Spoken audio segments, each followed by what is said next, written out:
And with that, they have felony convictions on their records. We understand that 788 is very clear about the time frames in which somebody with a prior felony can obtain a commercial license. Our worry is that in the regulations that are put forward, that employees would be regulated out of the industry if they had a felony on their record. This would be a horrendous mistake for us to do, specifically in this industry. We have people getting out of jail every day, and we suspect with the cannabis laws changing, there will be fewer people going to jail. These people need a way to integrate back into society, and to arbitrarily say that because they have a felony on their record that this employer no longer has the right to consider them as an employable candidate would not serve the industry any good. It wouldn't serve the public any good.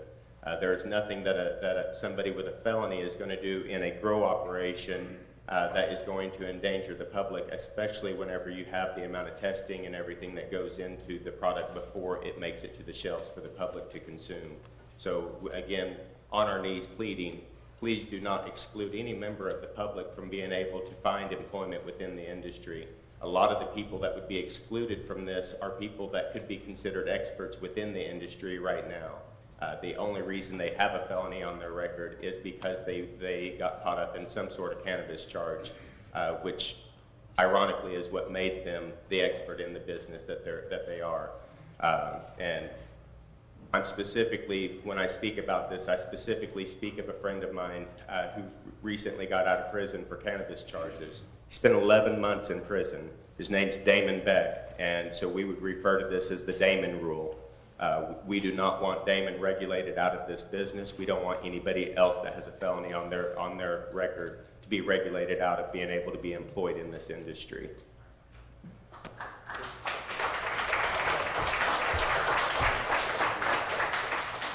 To that, I would just like to add that when you go to prison for something like this, it destroys your life. But when you get out, you're supposed to get another chance. And when we as a society continue to keep people with like that and limit their opportunity, we create more criminals. Instead of integrating back into society, they find the ways back into illegal activity which got them there to begin with. So it has a very large negative effect to regulate felons out of this industry.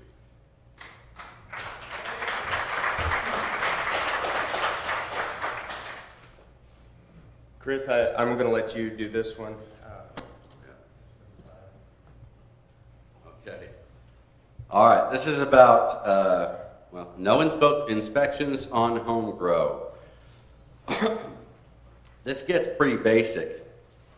I've been getting prescriptions for 14 years. Nobody has ever showed up at my house and asked me where I keep my medicine. Nobody's ever inspected my house to see if it's within reach of my children. Now I'm an adult, I'm fairly intelligent, so I keep my opioids locked in a safe because I do have children, and I've had small children grow up around these. So I take steps that I find necessary to protect my kids. I've never had an incident where they've ever gotten into my medication. That will not be any different with cannabis. We are adults. We will not give up our basic rights. You will not, I hate to put it this way, but you will not come in my house without a search warrant, no matter what you give me permission to do.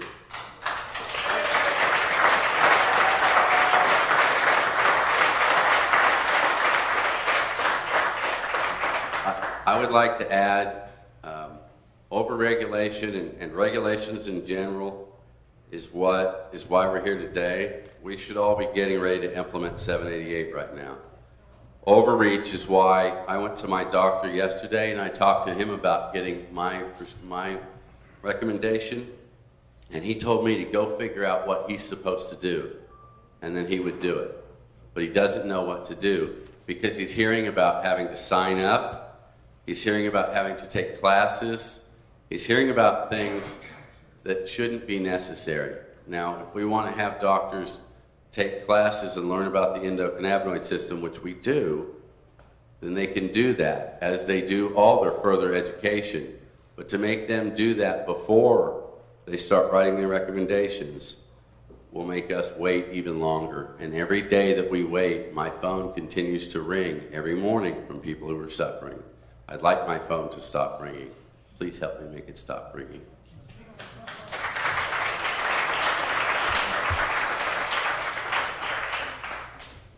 The final thing on this list is we want to make sure that no means test is required for somebody to obtain a commercial license. We've seen some different drafts of regulations bouncing around where somebody would have to, per se, have $100,000 put in an account that could never be touched just to prove that they have enough money to be getting into the business. This would restrict the free market. This would be bad for patients.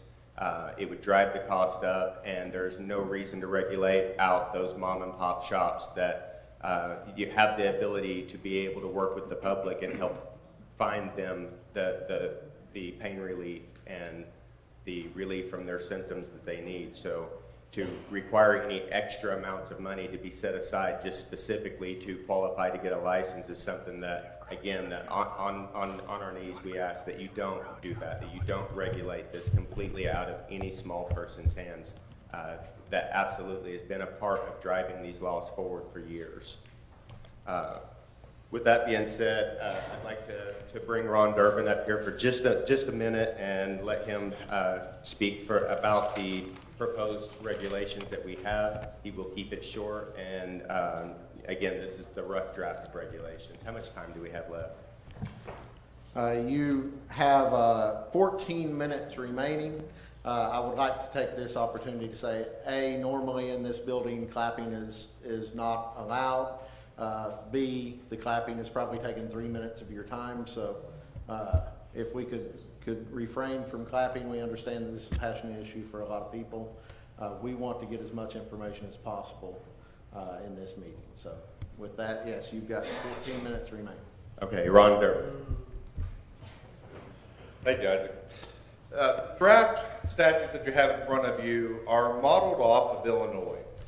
In reviewing the various states, the 30 states at this point, that have enacted some form of medical cannabis statutes, reviewing all of those, what I opted to go with and why I chose Illinois is quite simple. I think it is the one state that is most in line with the spirit and intention of 788. And I'm so sorry to interject, for the House members, these were emailed to you at 1:46 p.m. They are, and I just thought it'd be helpful. I wanted to make sure the House members were able to look at what you have. At 1:46 p.m. you have these. I apologize for interrupting. No, sure. I've got about 15 copies with me, so. Yeah, I've reviewed them, and I want to make sure everybody gets an opportunity to see them. So.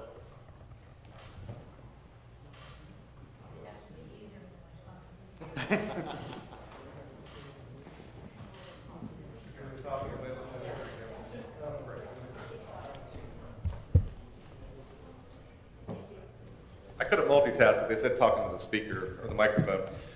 I modeled this off of Illinois, and the reason why I did that is, if you look at the 30 states that have done this, unfortunately, in the law we like model rules, and there's nothing as far as model rules are concerned as it relates to the statutory structure for a medical cannabis program. 788 is a unique initiative petition as far as initiative petitions go, and it has, I think, the Oklahoman spirit in that it allows for a free market economy. It doesn't want to restrict the ability for people to engage in business, to get into this market, and to essentially act as Oklahomans have done for hundreds of years and pursue that entrepreneurial spirit. I will say that in reviewing even the Illinois statutes, which I think were the most closely aligned with 788, even those went. So if you're trying to do a comparison, you will see in the Illinois version of this, which we've removed those areas we thought kind of conflicted with 788. But the premise that needs to be understood by everybody is we have to stay in line with the spirit of 788. We have to allow for that free market economy to occur. We have to allow for patients to get the medication that they need in the most least constrained ways possible. And that's what the proposed statutes that we have given you do. Are they perfect? I drafted them in about 6 hours. No, they are not perfect. But what we wanted to do was to give you a framework from which you could work off of. Are there things that you're going to need to add? I suspect there are. Are there things that some groups are going to have a problem with? I suspect there are. You know, in order to make a workable statutory scheme in this state, there's going to have to be a give and take. For example, as you read through them, you will notice there's nothing about laboratory testing. I think this committee needs to engage with laboratories and people who are experts in that field to determine the testing that actually needs to occur to make the people get medication that is safe. Unfortunately, the Department of Health, in coming up with their proposed regulations, went outside the box on every possible regulation that they could go to make it as restrictive as they possibly could. We don't think that needs to occur. Do you need to add things? Yes, but do so in a responsible manner so that we're not improperly restricting the market or making medication more expensive than people who are on disability or people who are on government assistance can afford. Because every regulation or statute that passes as it relates to this is going to drive up the cost of the medication. And that's one of the reasons why medical cannabis has been so successful in the 30 states, is that it provides an opportunity for people to get medication at a reasonable cost. And so we would urge you to review these. We're happy to have any discussions in the future related to any of them and provide any counsel or advice on them. Thank you.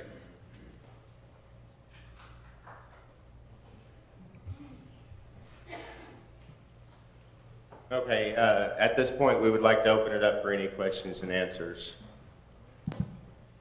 Senator Paxton. Thank you, Mr. Chairman. Mr. Canvas, my name is Lonnie Paxton, Senator from Tuttle. Got a few questions here. I'm a former mayor of my community. One of the concerns I had with 788, it's one of the bullet points you had, it was about business locations. You made a comment that we shouldn't restrict this anymore than we restrict, say, a Walgreens or a drugstore from going in somewhere. The language in 788, and please correct me if I'm wrong, I've got a lot I'm trying to read through today. I received your packet about an hour ago, and I've been going through it. 788 seemed to indicate that anywhere somebody wanted to put a store, as long as it was more than 1,000 feet from a school, they were pretty well able to do that. Even a store like Walgreens would have to follow a city's regulations about going in a commercial location, places that are zoned for that. I don't think 788 allows for that.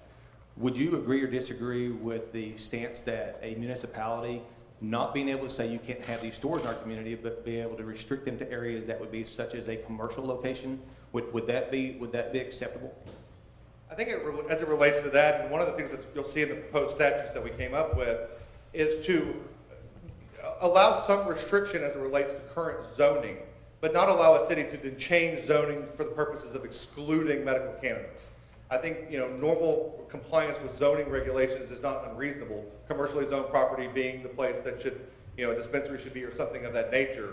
I think those kind of limitations are perfectly fine. Where we would run into a problem would be is if the municipality or county or whoever is regulating or changing zoning for purposes of specifically excluding a medical cannabis dispensary. Okay, I understand that. I appreciate that. Just to clarify, so under your proposed guidelines in here, if say somebody wanted to put a dispensary in a residential neighborhood that is zoned residential only, that would not be allowed?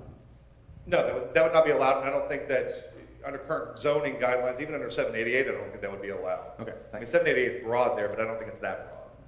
It's pretty broad. So I just want to clarify that to make sure. So follow up, Mr. Chairman. We're very limited. I'll put you back in the queue. If That sounds okay. good. Representative Fettgetter. Thank you, Mr. Chairman.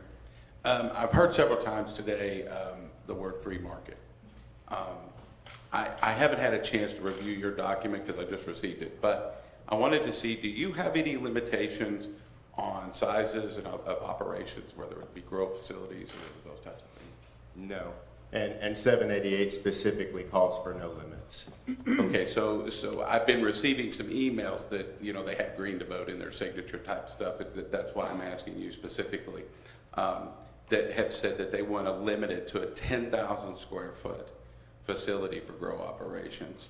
But at the same time, they say we want it to be free market, and that's not free market. I just want to make clear that you all have no restriction requirements in your proposed rules for that. Exactly. I read over those last night and this morning both. I don't believe there's any restrictions limiting a grow size. Again, going back to the language of 788, I think it specifically said that there would be no limits on how many plants a grower could grow. And so I would expect that that's exactly what we would stay with any regulations. Okay, thank you. Senator Daniels. Thank you, Mr. Chairman. I'm Julie Daniels from Bartlesville. On the issue of the minimal felony restrictions on being able to get a grow license or a processor's license, were you disputing that language that is actually in the statute that was passed as 788? No, not at all. My worry and what I've seen out of several different drafts of regulations is that a employee license would be required and that it would be subject to those same felony issues. And an employee license may be required so that they can track who's working in these facilities, but there's no reason to limit those employees from ever being in the industry if they have a felony on their record. And so I'm completely with the words with 788 as far as restricting a commercial grower or dispensary license holder from being able to hold that license beyond, before the 2 years or 5 year wait period is up. But what I'm saying is for employees of those businesses, there should be no restriction on whether or not they have a clean record or a felony on their record. Thank you. Representative Eccles. Thank you, Mr. Chairman. Chris, you probably know this question's coming. It's an issue you and I have been working on together, and if Mr. Paul's in the room and asking the same question, you and I have been working. There may be a conflict in 63 OS 420 and 788 that lowers possession of 1.5 ounce with the medical condition to a misdemeanor, and it turns out that probably did not amend the previous statute. Is it safe to say that the intent of the drafters, and you too, Mr. Cavanis, the intent of the drafters was that you would anticipate that be the new penalty, what's contained in 63 420, and that you would want the legislature to then go in and repeal the old possession statute? Yes, because currently we still have people being arrested. We've voted now twice, I think it was 780 and now 788, which should have given law enforcement enough reason to stop putting people in handcuffs. I realize the language in 780 left it basically up to them. It was, I think, 5 years to 0. So it becomes the discretion of the local prosecutor. And I've reached out to a lot of people who have made a lot of calls to these prosecutors, to these police stations and county sheriff's offices. And we have an enormous amount of them that still say they're still going to arrest everybody they see with cannabis.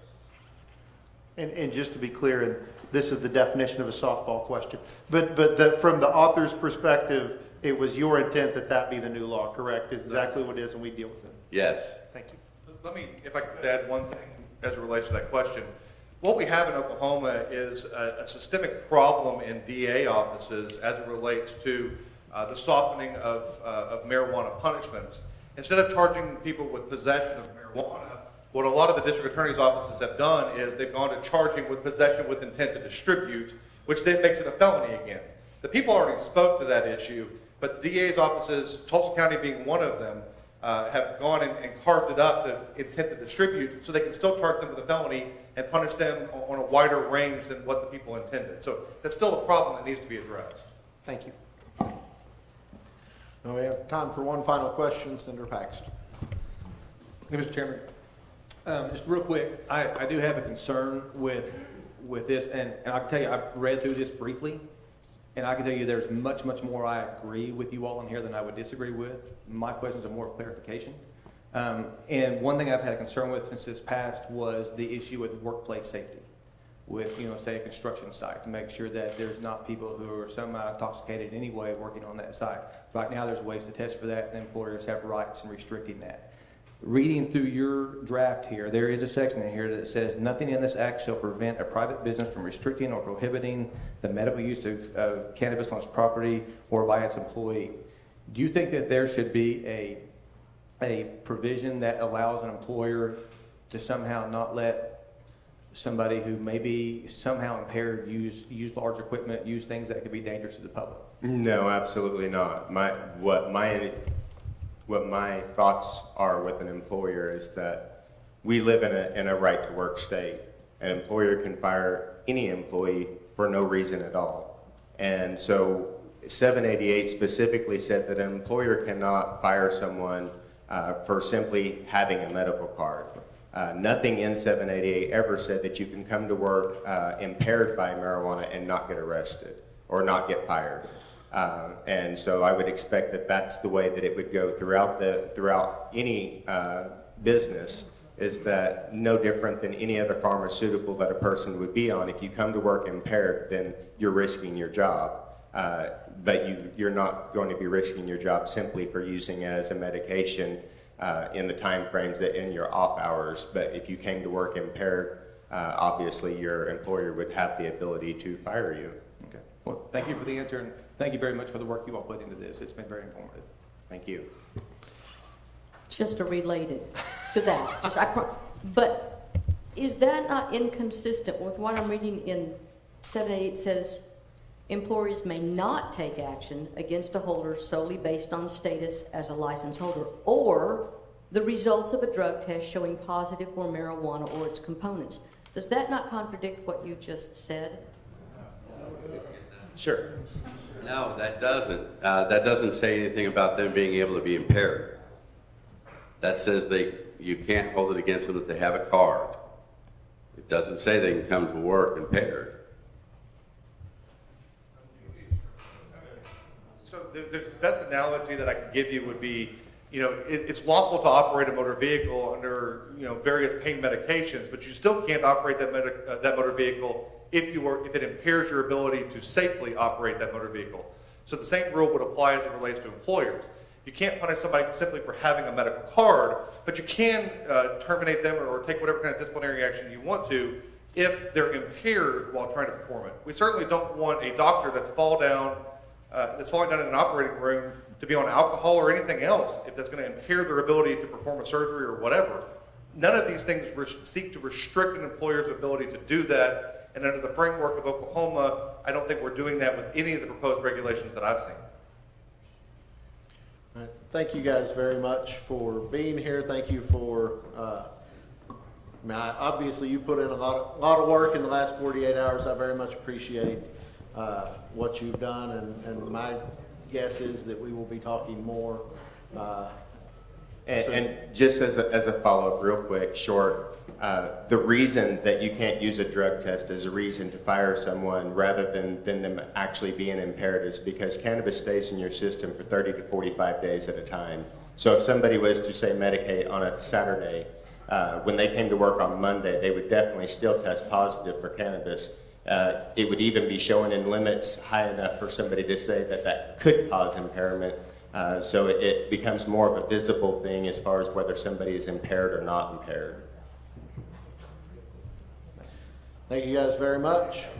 As quickly as we can, I would like to move on to the next speaker. After the next speaker, we will take a very short break, but we will take a brief break after the next one. Next speaker, Oklahomans for Health, Chip Paul, and Mr. Paul did submit and bring a few slides with him. So with that, your 30 minutes begins. All right. Thank you very much. Yep. Very nice to meet you, Senator McCourtney, and thank you for having us here today. I'm here to represent Oklahomans for Health. Who is Oklahomans for Health? Well, we're the proponent of SQ 788, so whether you love us or hate us, we're the ones that put it on the ballot. Hi, Julie. Good to see you. Yes. But we put it on the ballot. Oklahomans for Health is a 501c4, a nonprofit corporation. We're governed by a board of directors. If you're on our board, we stand up. Norma, Jordan, Cynthia, Ray, Frank is a former board member, yes, very good. And Norma, yes, absolutely. Oh, and John, there's John Fraser. So we do have a board, and we operate under control of a board. We were founded in 2014, my wife and I, and actually Frank Grove, who just stood up, founded Oklahomans for Health.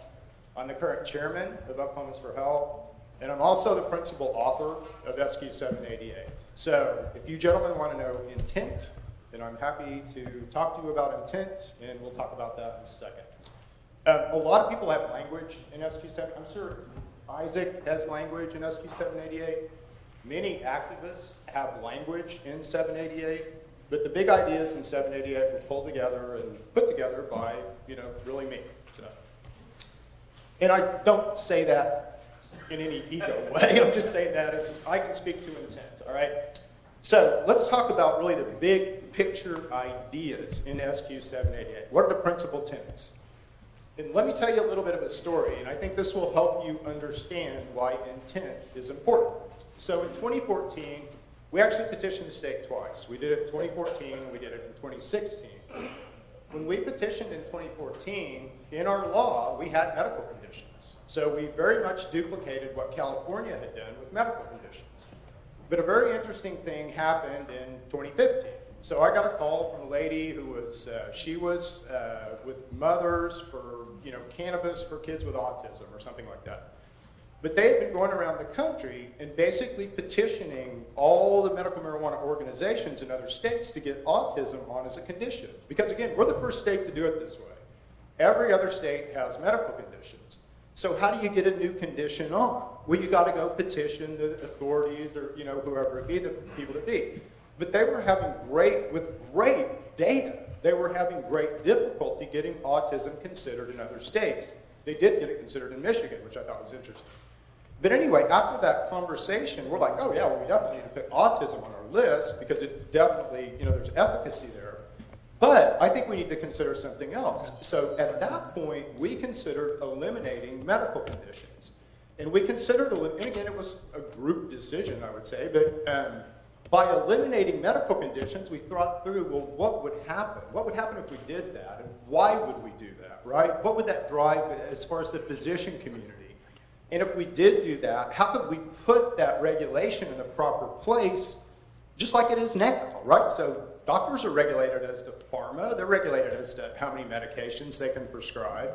So what do we do? So that's what we did. That is why we eliminated medical conditions. Those are the very reasons, and the intent behind doing that is to do some interesting things. So again, marijuana is a natural product.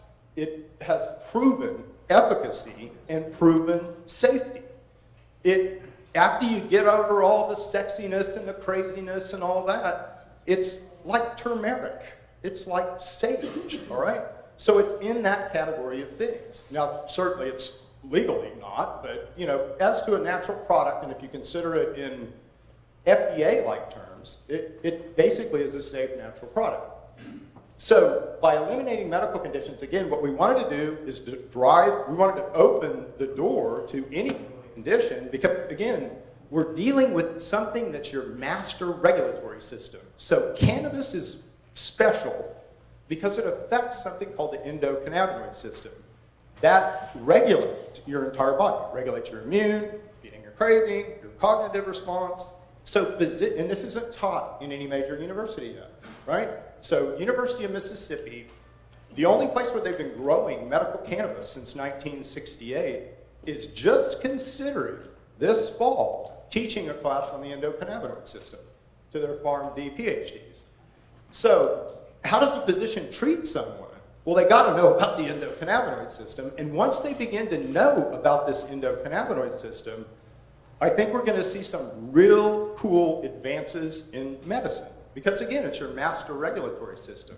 If I gave you a master screwdriver and said, you can address issues of pain or inflammation or autoimmunes or cancers, that's a damn powerful screwdriver. So again, that's what we're talking about. That's why it needs to be in the hands of physicians under proper regulation and all that, but it really needs to be in the hands of physicians. Pretty passionate about that, can you tell? So, and the other thing that, the Department of Health didn't do a bad job. They really didn't. I mean, clearly their board did some interesting things, and there's definitely some overreach in those regulations, absolutely. You guys are going to hear from a lot of people, right? You're going to get a lot of regulations submitted to you. You've already got 2 sets in the last 12 hours. But the Department of Health really did a pretty good job, and I think that's a good starting point. things. I really do. So the community, and I'll talk about the community in a second, but you know, we've got a pretty good starting place already. And one of the things that we talked about with the Department of Health is, again, you know, we need to be able to track conditions and treatments, right? So in a treatment plan, it is going to be perfectly okay to document the condition that that physician is treating in that patient. And I think we'd all agree with that. So, and we all do try to stay together on these things, by the way. All right. So, again, what's the second principal tenet? Really, the second principal tenet has to do with entry to this business being available to most Oklahomans. This is an important issue to us. Just being able to access this as a business, our community.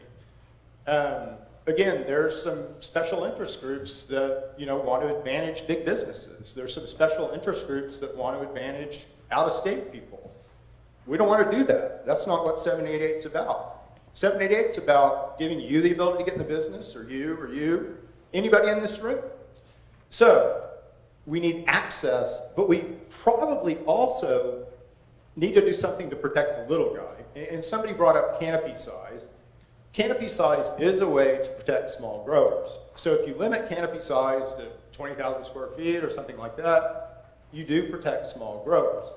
And again, you know, those are the kind of things that make sense, that fit with the vibe, so to speak, of 788, right? So, you know, there you go.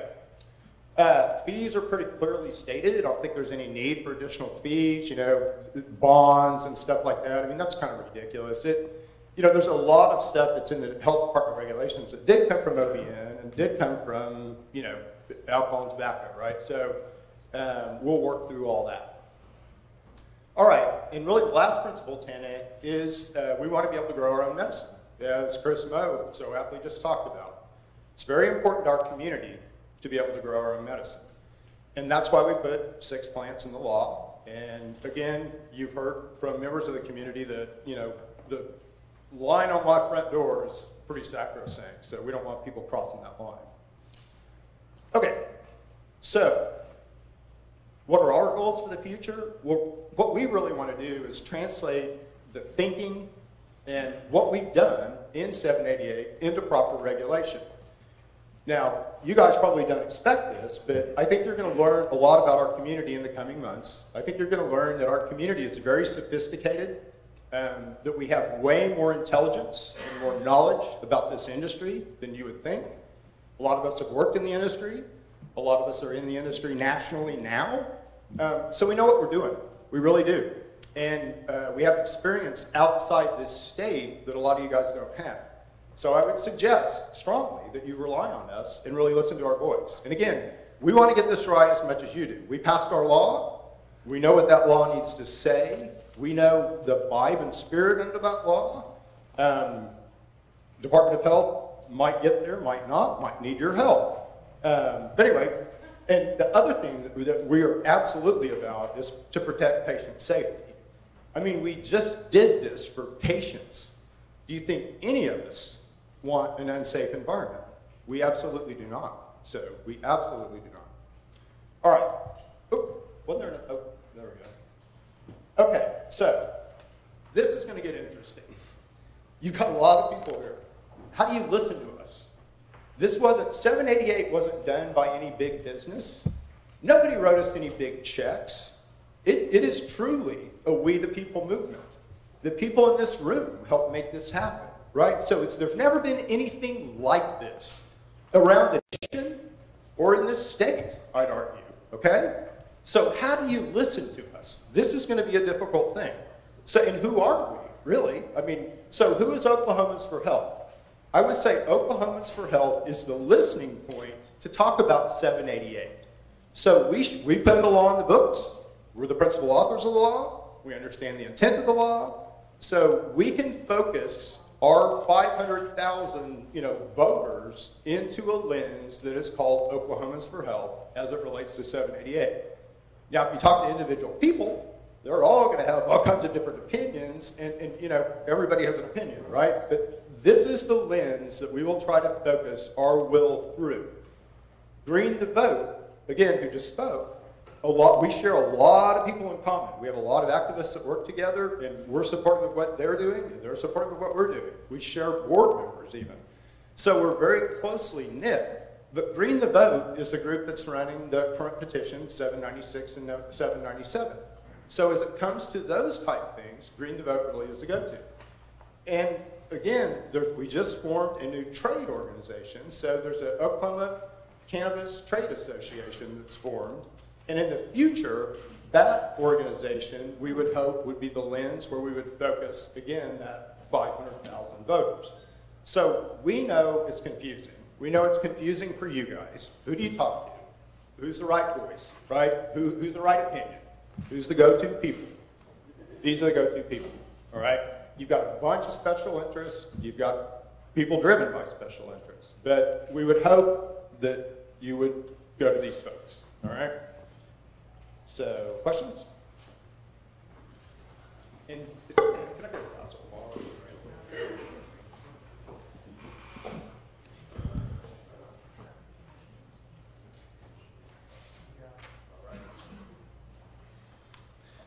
All right, questions? We'll start with Senator Yak. Mr. Paul, thank you for being here. I appreciate your presentation. Yeah, I'm Darcy Yeck. I'm from Senate District 26. I live in Kingfisher. My question's about your intent on who would sign the applications. I think that specifically it says Oklahoma Board Certified Physicians. So is there anything that's pretty broad? And did you intend it to be that way, or? Yeah, it actually, when we wrote it, we truly intended for chiropractors to be able to write under the law. And that was part of the intent. So if you talk to the Chiropractors Association, though, they don't want to write. They don't want to open their charter. If we unintendedly allowed veterinarians to be able to write for animals, I don't think that's such a bad thing.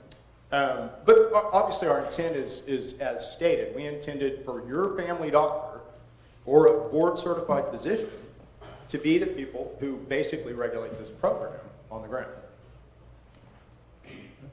Yeah, if you get into board, osteopathic medicine and all that, again, practicing family practitioners, those type folks, right? So, do I understand you to say then going forward you would welcome tightening that up a little bit? I think we could tighten that up a little bit, yeah. But again, the intent there is to make this somewhat broad. So let's say in the future, we have a category here called naturopathic medicine, right?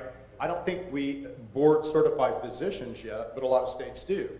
That may open up in the future where we're board certifying naturopathic physicians. We would want them to obviously be included under this law. So, yeah. Representative Fettgetter. Thank you, Mr. Chairman. Thank you for your presentation. I just have a question. You had mentioned that the no restrictions around licensing those who could own a dispensary. And I have my research staff looking up right now what is the requirement to open a pharmacy. Are there rules and regulations, and what are those? Because I think one of the problems you have with the constituents that I've dealt with is some constituents are looking at this as a natural healing. Some of them are looking at it as purely medical. So they're looking at it no different than any other medicine that would be prescribed by their doctor. So are you all willing to look at the model that's out there to open a pharmacy? No, absolutely not. If we would have said pharmacy model, we would have written pharmacy model. What we're willing to do is really look at, basically the Department of Health did a pretty good job. And again, when you see some of these regulations are pretty good, and they did do a pretty good job of defining the doctor-patient relationship. They did do a pretty good job of some of the things in dispense and how that's written. So, go ahead.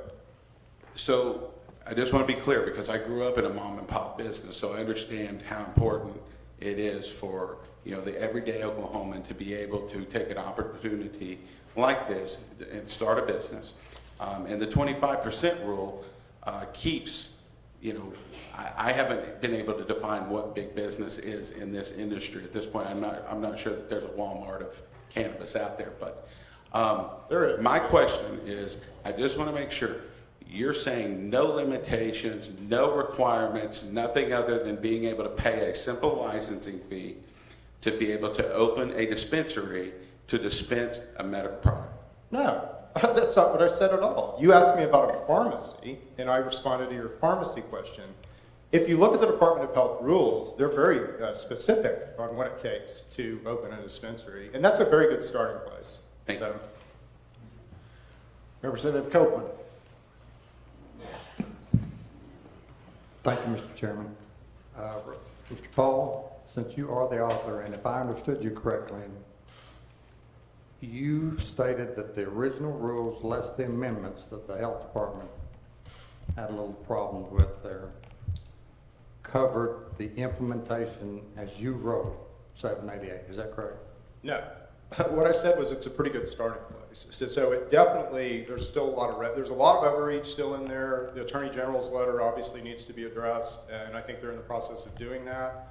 But it's a pretty good starting place, meaning that, I'll give you a great example. So I own a natural product company, I'm an herbal supplement company. We deal with the FDA every day. We understand what GMP policies are. We understand what chain of custody means. So there's a lot of things like that that were written into those regulations that are very good things. Ideally, we would want to set businesses up here in Oklahoma to be FDA-regulated businesses, because again, that's probably coming at some point. So the underpinnings and infrastructure of the regulations need to address chain of custody issues, how you do a recall. That's in there now. We'll leave that in there. It should be in there. So. Follow up. Thank you, Mr. Chairman. So your contention is that the Department of Health's original rules still are incomplete and need to be amended to some extent? I think they're a good starting place. And again, we gave the authority to the Department of Health right now, and we're actually operating under their emergency rules. So that's really where we should be focusing on, our efforts at regulation, right? So they have rules in place. That's a good starting place. All right, and it's a good place to begin to redline, and it's a good place to start a discussion, but I would not say that those rules adequately reflect our will under 788 yet. I would say that they're a good starting place to begin to reflect that will, and that the Department of Health did do a pretty good job in some of the definitions. But I'll give you another great, for instance. They changed this to a pharmacist, but in the initial discussions and sort of negotiations we were having with the Department of Health, they had somebody defined as a dispensary manager, okay? So if you're a regulator and you walk into a business, you don't want to talk to a retail clerk, you don't want to talk to a bud tender in this world, you want to talk to a point of control. You want to talk to somebody who understands that business, who can access financial records, who can unlock the marijuana closet and do counts. So that person, as defined by the State Department of Health regulations, is somebody called a dispensary manager, and there's tight regulation around who that person is. That's good. All good. Like that. And understand the need for it. Senator Daniels. Mr. Chairman, Chip, it is nice to see you again after all these years. Ditto. So there are some places in the ballot language that are very specific. Mm-hmm. And then others that are kind of open. Just for instance, it says you may possess on your person a certain amount. But then in 2, 3, 4, and 5, it says you may possess 72 ounces of it. But it doesn't say whether or not that could be on your person or only your residence. So you can understand that some of us are trying to look at the very specific words on the page and still having some questions. Yep. Okay. You say that in the regulation of the retailer, the dispenser, right, they're also going to have to keep track of how much is grown. So I'm assuming that it meant a retailer could also be a grower. If you could grow on site, would you need both licenses for that? So yes. That's the kind of thing I'm... Yeah, so absolutely. And I know it may, as you drill into it, it is somewhat defined in there. But basically, there's, different types of licenses that you would have to hold. So grow is a completely different license than dispense, is a completely different license and process.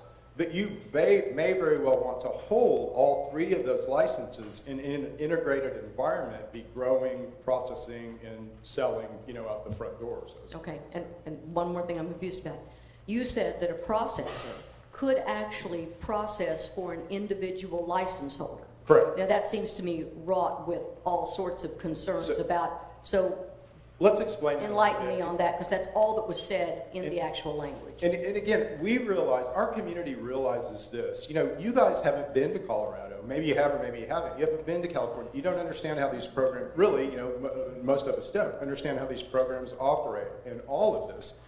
But if you're a home grower, you may not just want to smoke your medicine, right? So you may need to have it processed into a concentrate. And that whole intent of that is so that if I'm a home grower, I can take what I grew and I can take it to a processor, and for a fee, they'll turn it into a concentrate or an edible, like what Chris was talking about, that he needs to take, so that they can basically imbibe it.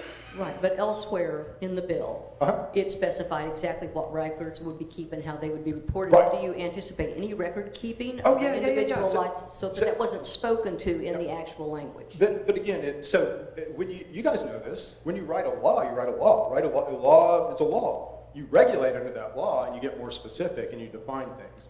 So in the regulation now that the Department of Health has, they discuss that very situation, and that there has to be record keeping around that. So, yeah. Yep. Senator Paxton. Thank you, Mr. Chairman.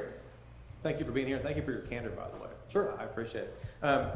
Going back to the rules by the health department, or by the health department, and this would be a rule that was amended by the board, but going back to one of their rules that they put in here, it says medical marijuana may be sold in smokable form, but the same restrictions on public consumption of tobacco will be applied to marijuana.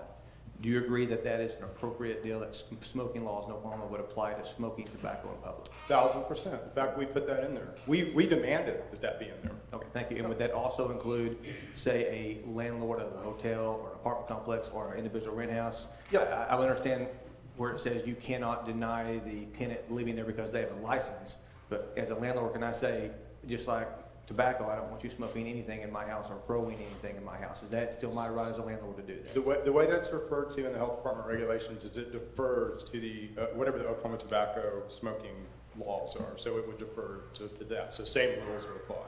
But absolutely, the intent is, I mean, if I own a property and I want to restrict you from smoking, 788 doesn't keep me from doing that in no way, shape, or form.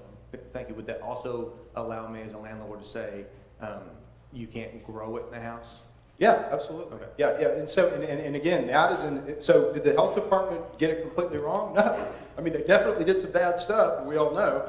But, you know, they did get a lot of this right. And again, the staff there, the staff there has saved you guys millions of dollars. Literally. The state millions of dollars. So the staff there has done yeoman's work. No, I forgot the question. Oh, on landlords. So yeah, absolutely. There's language in there that says that if you're going to home grow, if you rent, you have to have written permission from your landlord. Okay. Thank you. Yep. Mr. Paul, would you accept a question from the chair? Absolutely, sir. I think I'll ask the most basic question that we might have today. If you're the author of 788, from the research that I was going to say I've done, but actually it's the awesome staff here in the building, seems like the average length of time to implement medical marijuana is a year. You gave us about 75 days. Would love to ask you why. Hammer, brother. Hammer. Hammer. So it was your contention that you just felt like you had to force the state to do this? Well, no, not that. I mean, I think, you know, if we left it up to you guys, you know, we've kind of, and again, no offense, I mean, you know, you got a lot of people that have to agree on things before things get moving. And we wanted to put mechanisms in the law to make sure that things continue to move.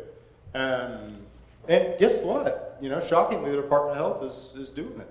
You know, and again, with all the problems and, you know, everyone in this room probably has heard all the bad things about the Department of Health, but again, you've got staffers over there that are working their butts off to get this implemented. I talked to a lady over there named Buffy Heater, who is very, very important in this whole process, and she was talking about they just selected an IT vendor, you know, for this. So it's certainly doable.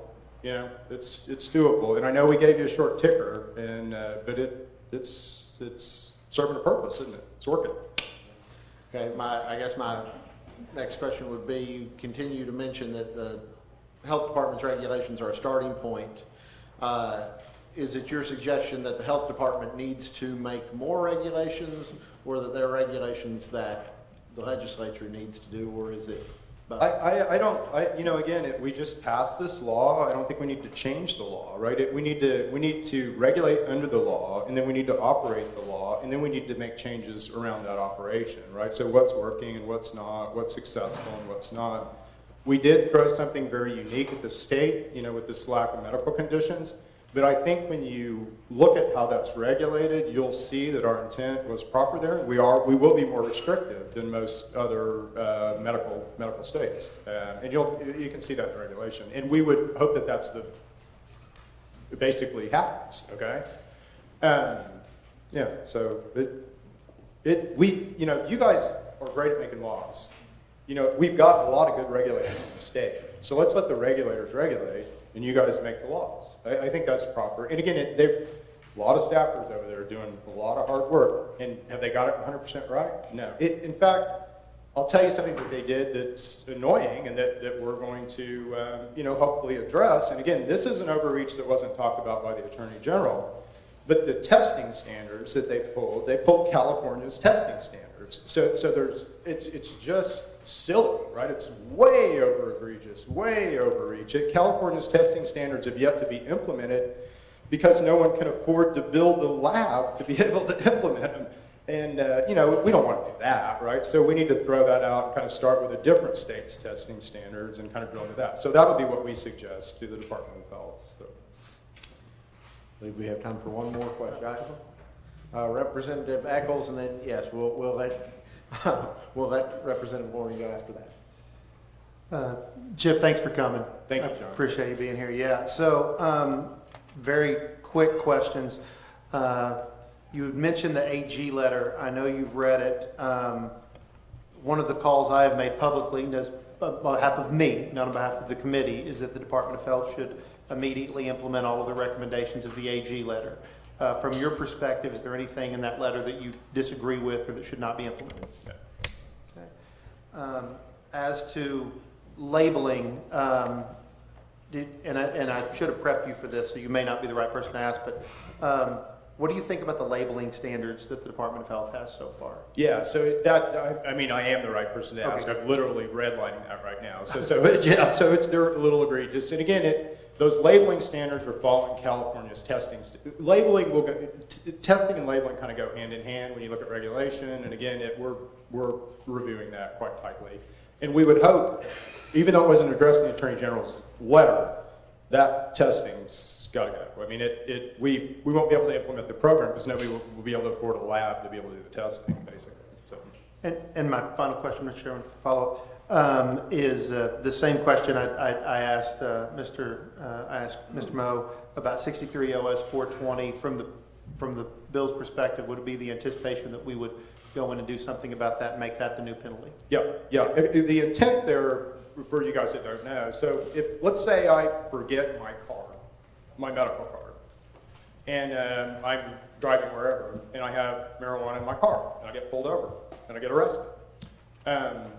I need to be, if I don't have my card with me, I need an out. I mean, I'm legal, right? So maybe I deserve a ticket for being stupid enough to leave my card at home. But that's the intent of that, right? So for medical patients, and again, in previous medical patients, even if you can state a medical condition, shouldn't you be a medical patient? So the intent there is basically to give medical patients a way to say, I am a medical patient, I shouldn't be a felon. Yeah. And something that Chris and Isaac brought up again in their presentation, I think is very important for you guys to address soon. And that is, we have nonviolent offenders in prison right now for marijuana charges that potentially would be legal under our law. So I would ask you to strongly consider that if you have prisoners out there that can state a medical condition for their usage of medical marijuana and they're only in jail for marijuana offenses, that those people immediately be granted clemency. So, last but not least, Representative Maury. Thank you, Mr. Chair. I was curious, in the rulemaking process that the Department of Health went through, did you and the other groups were you involved with the staff in the process of drafting Yeah, you know. their proposed rules? Yeah, sorry, go ahead. Yeah, yes, absolutely. So, one of the coolest things I've ever been involved in is we realized kind of what was going to happen here after we passed this law, and we knew we had to build our own set of regulations. We had, I don't know, 100 people probably in a room, and we probably had 1,000 people watching via streaming. We had a big red line session. And then we took that document, the Oklahoma State Department of Health, and had a sit down, working, really good red line session with them. Some changes were made based on that session, so we were very hopeful, you know, that things would kind of go our way there. But again, we got to the board meeting and we realized that it wasn't. So the final draft that they put out on Sunday, we had, I don't know, 6 or 7 pages probably that we submitted to the Department of Health, you know, that we didn't like in that draft. And that's really available, how they send that along to you guys. Those considerations weren't obviously considered pre-board meeting, and then the board meeting happened where additional changes, and again, were implemented that were not agreeable at all. So, does that answer your question? Thank you very much, and that will end the time for Mr. Paul. Thank you very much for being here. Thank you for everything that you've done to get us to this point. Thank you, sir. And as I said earlier, I'm going to go ahead and bet that we will talk some more at some point. Very good, very good. With that, it is 3:20. I intend to gavel back in at 3:25, but we will take a 5-minute break. And remember, your microphones will still be on during this break.